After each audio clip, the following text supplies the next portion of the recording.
So, looking at some of these more complex events, we're going to introduce some new words, unions and intersections, and then we're also going to consider that complement event that we alluded to in section 5.1.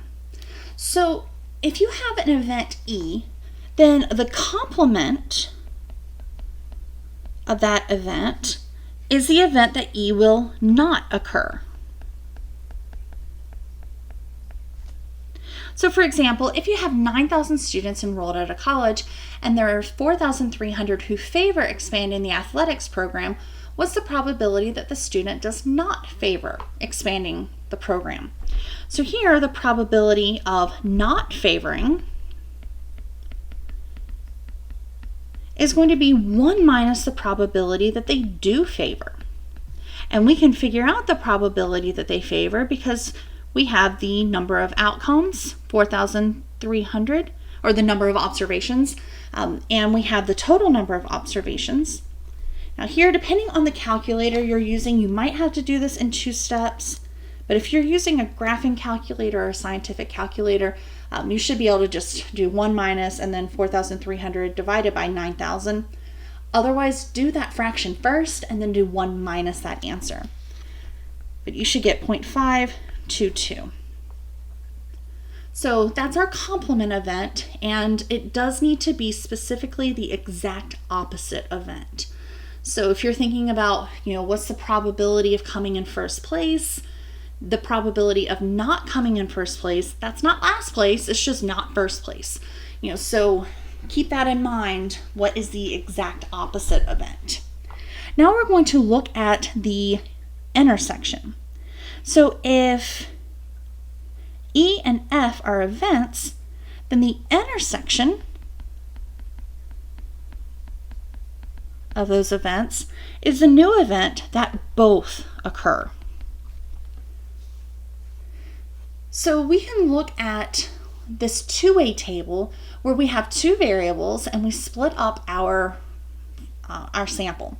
We have students who major in the lab sciences and students who do not major in the lab sciences. We have students over 30 and we have students not over 30. The first thing you should always do when you have a table like this is, if it's not already totaled, you want to go through and get all of the column totals. So here I added 400 and 1,110. And then the next one, 1,700 plus 5,800. I have 7,500. And then you go across with the rows. So 400 plus 1,700 is 2,100. Then 1,110 plus 5,800 is 6,910.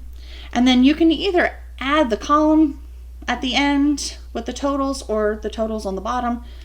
You're going to get the same answer, or as long as you did all of your arithmetic correct, you'll get the same answer.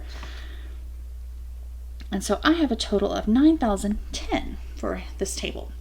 So looking at that, we can answer some probability questions. What's the probability of O, a student being over 30? Well, how many students are there over 30? We want to look at this total 2,100 out of the total group of 9,010. We can get that into a decimal, and that is approximately 0.2331. We can look at the probability of S being a science major. How many science majors are there at this school or in this group? 1,510 out of 9,010. We make that division, and that is approximately 0.1676. And now SC, so that's the complement of S, and that is simply going to be 1 minus the probability of S. So here, when it's written in words, if it's SC, you're definitely just doing 1 minus the probability of S. So that's 1 minus 0.1676. That is not what I just wrote. 1676, there we go. And we have 0.8324. And then this last one was the probability of O and S. So here we're looking for 2 characteristics. So where are the students who are both over 30 and science majors. So that's going to occur right there with that group of 400 students. Everybody else doesn't have both of those characteristics.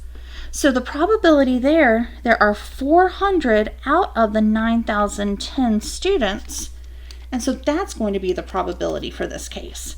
So that probability is 0.0444.